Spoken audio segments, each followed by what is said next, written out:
Hi parents! The first step in our Connect Learning adventure is to log your child into our Google Classroom. To do this, you're going to go to the Seminole County Public Schools website at scps.k12.fl.us. From there, you're going to click on the portal. Then, using your child's login card, you're going to type in their username, followed by @student.myscps.us.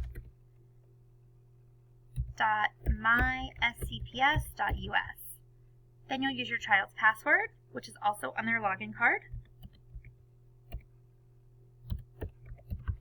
and click Sign In. From there, you'll see the Google Classroom icon.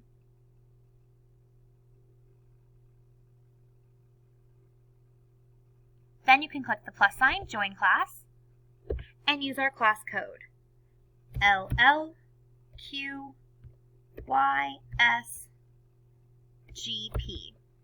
From there, you can click Join. Then you'll see our main page. From here, you'll see the stream. This is where I can post updates to our class. And then our classwork section. At this point, there's not anything in classwork, but there will be daily missions. So each day I'll have a slideshow posted for you to use. On those slideshows, there'll be videos and tutorials. We'll also have our Google Meet link, which is where we'll do our live lessons. If you have any questions about getting your child logged into Google Classroom, which is the first and most important step into the Connect Learning process, please feel free to call or email me at any point.